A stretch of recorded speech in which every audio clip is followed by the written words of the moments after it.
हम सब सिंड्रेला की कहानी और शहजादे के साथ उसकी खुशगवार जिंदगी के बारे में जानते थे। ताहम क्या आपने कभी उसकी सौतेली माँ और बहनों के पसे मंजर के बारे में सुना है? वो कहाँ के रहने वाले हैं? इस एपिसोड में आइए वो फेरी टेल्स के साथ उनका पसे मंजर दरियाफ्त करें। एक दफा का जिक्र है। ऐना नाम की एक लड़की थी जो एक छोटे से गांव में अकेली रहती थी। ऐना एक मेहरबान खूबसूरत लड़की थी और उसे अपने वालिद की तरफ से एक दौलतमंद जायदाद विरासत में मिली थी। इसलिए इलाके के बहुत से लड़कों ने ऐना की बहुत तारीफ की। ताहम वो किसी में दिलचस्पी नहीं रखती थी और चालाकी से उन सबको इनकार कर देती थी। एक दिन ऐना जंगल में घूम रही थी। उसने देखा कि एक शाही पोशाक में एक जख्मी आदमी दरख्त के तने के पास बैठा है। उस शख्स के घुटने जख्मी थे, जिसकी वजह से उसका शाही पोशाक खून में लथपथ था। वो चल नहीं सकता था, इसलिए वो वही दरख्त के तने पर बैठा था। मदद, मेहरबानी, मेरी मदद करें, मेहरबानी। ऐना किसी अजनबी से नहीं डरती थी। उसने जख्मी आदमी को एहतियात से पट्टी की। बराए मेहरबानी फिक्र ना करें, मैंने इस जख्म को पहले ही बांध दिया है, आप ठीक हो जाएंगे। बहुत बहुत शुक्रिया। मैं ओलिवर हूँ, इस इलाके के साथ वाले बैरन का बेटा। मैं अपने शिकार के सफर पर था, लेकिन फिर मैं एक बड़े खौफनाक रिछ से मिला। मेरे बंदों ने मुझे उसके साथ अकेला छोड़ दिया।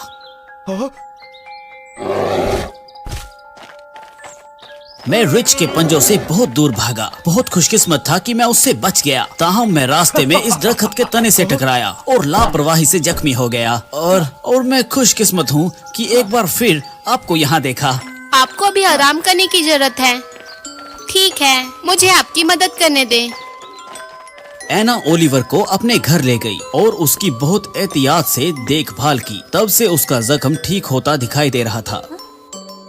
ऐना, आप वो फरिश्ता हो जिसे खुदा ने मेरी मदद के लिए भेजा है। ये फजल मैं कभी नहीं भूलूंगा। पूरे वक्त के साथ ऐना को आहिस्ता आहिस्ता उस खूबसूरत और गुस्ताख ओलिवर से प्यार हो गया। उसने पहचान लिया। वो अक्सर ऐना के घर के इर्द गिर्द घूमते थे और बहुत सी चीजें एक साथ बांटते थे। ऐना, वापिस आने के बाद मैं यहाँ आकर आपसे निकाह करूँगा। हम उसके बाद हमेशा के लिए खुशी से रहेंगे। मैं आपको जुबान देता हूँ, अगर मैं ना मानूं तो ज्यादा दिन जिंदा ना रहूं।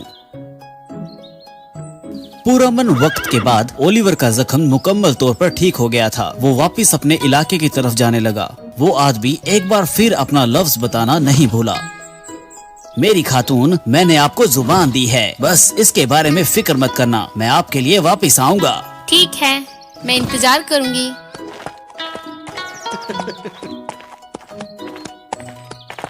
ऐना ओलिवर के अल्फ पर यकीन रखती थी। वो उसका इंतजार करते हुए अपने आबाई शहर में खुशी से रहती। ताहम महीनों तक कुछ नहीं हुआ। वो इंतजार करती रही और इंतजार करती रही। बहुत इंतजार किया। खातून ने ओलिवर के इलाके के सफर के लिए पैसे के लिए अपनी तमाम जायदाद फरोख्त करने का फैसला किया। तवील सफर के बाद ऐना ने बहुत से लोगों से पूछा और बैरन महल का रास्ता मालूम किया। उसने दरबारी को ओलिवर से मिलने को कहा। उस वक्त तक ओलिवर पहले ही अपनी वालिद की जायदाद का वारिस हो चुका था और असली बैरन बन गया था। वो अब भी गर्मजोशी से ऐना को महल में ले गया। ताहम बहुत दिन गुजर गए।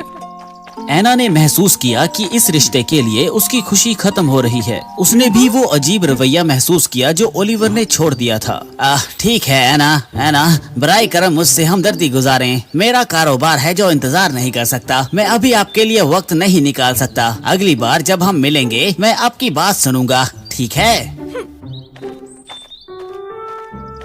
ओलिवर, आप मुझे अजीब लग रहे हो। आप मुझे 100 बार कह चुके हो। आप मेरे साथ ऐसा सलूक क्यों कर रहे हो? ये सिर्फ एक गलत फहमी है। मैं तुमसे प्यार करता हूँ, वाकई तुमसे प्यार करता हूँ। ये बस है, एक बैरन होना वाकई मसरूफ है। मेरे पास इतना वक्त नहीं है जितना मेरे पास था। मैं आपके लिए वापस आऊँगा। ऐना ने चुपके से ओलिवर का पीछा किया और इसका राज मालूम कर लिया। ओलिवर दूसरे शाही आला के साथ अपनी शादी की तैयारी कर रहा था। पता चला ओलिवर अच्छा आदमी नहीं था। वो अब ऐना से शादी करने का इरादा नहीं रखता था। मेरी बीवी को एक शाही आला होना चाहिए जो मुझ जैसे बैरन के लिए मुस्तहिक हो। वो ऐना जैसी गरीब औरत नहीं हो सकती। ये उसके लिए इस मुश्किल वक्त में मेरा ख्याल रखने के लिए एक आम बात है। ओह, ये है ओलिवर। मैं आपके बारे में सिर्फ इतना जानना चाहती हूँ। मुझे नीचा समझते हो? मेरी बेइज्जती? मैं बैरन की बेगम बनने के लिए कुछ भी करूंगी और आपको इस सब के लिए अदायगी करूंगी। एना वाकई हैरान थी कि उसे धोखा दिया गया है। उसने ओलिवर नामी उस शख्स से अपनी नफरत का इजहार किया। इसकी रूह आहिस्ता आहिस्ता तारीख और बुराई और खुदगर्ज होती गई।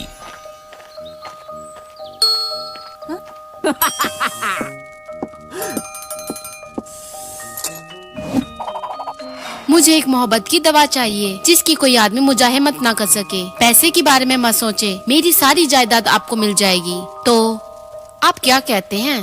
काफी, मेरी मोहब्बत की दवाई बेहतरीन है, कोई आदमी उसे मुजाहिमत नहीं कर सकता। ताहम इसके तबादले के तौर पर आपको अपनी कीमती चीज देनी होगी।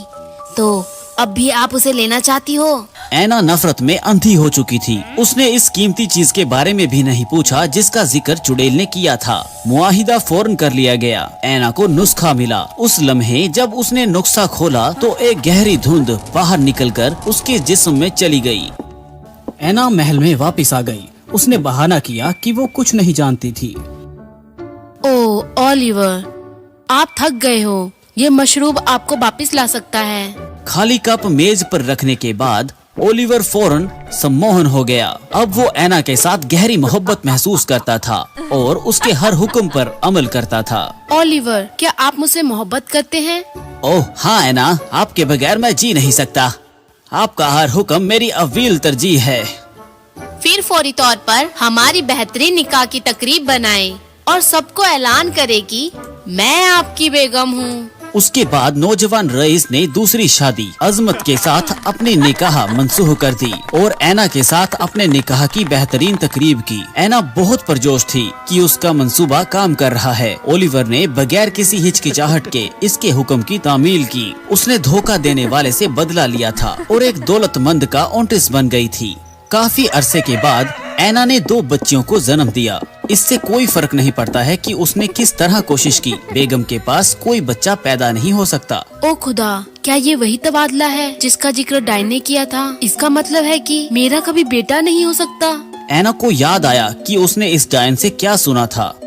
इस सरजमीन के उसूलों के मुताबिक अगर मेरे पास लड़का नहीं है तो मेरे मरने के बाद मेरे तमाम अलकाब, इलाका और किला किसी रिश्तेदार के नाम हो जाएगा। वो डायन इस मसले को हल करने की किलीद है। मुझे उसे ढूंढना होगा। एना ने अपने नौकरों को इलाके के हर कोने में डायन की तलाश में दौड़ा, ताहम उसकी मौजूदगी गायब हो गई थी। आखिरकार एना जिसकी फिक्र करती थी वो आ गई। 20 साल साथ रहने के बाद ओलिवर अचानक एक संगीन बीमारी के दौरान चल बसा।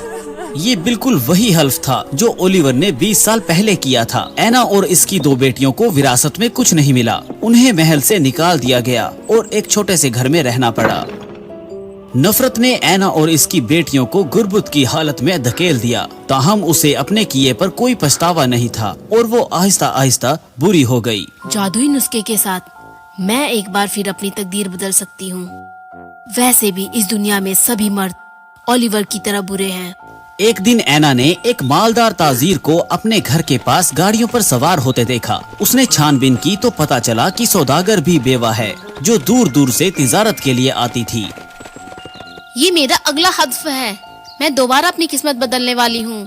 मेरी बेटियों को बेहतरीन हालत में रहने की जरूरत है और उसे सजा मिलनी चाहिए। उस खातून ने अपनी बेटियों के साथ अच्छे लोगों का बहाना किया जो ताजीर की मदद करना चाहते थे। एना ने सौदागर को जो पानी दिया था वो जादुई मोहब्बत के सियाल से आलूदा था।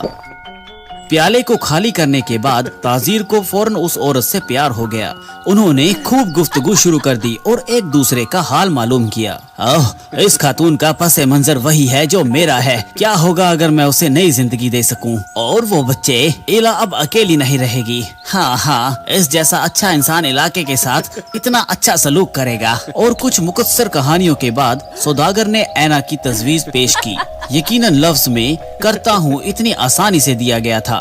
तब से एना अमीर सौदागर की सौतेली बीवी बन गई। लिहाजा अब हमें पैसे के बारे में फिक्र करने की जरूरत नहीं है। ओह हाँ अम्मी, मैं हमेशा की तरह खुशी से नए कपड़े पहनूंगी और मैं ज्यादा से ज्यादा रकम खर्च कर सकती हूँ। घर में उनकी मुलाकात ताजीर की बेटी इला से हुई। ये सिंड्रेला की मशहूर कहानी का आगाज है। मेरे प्यारे दोस्तों।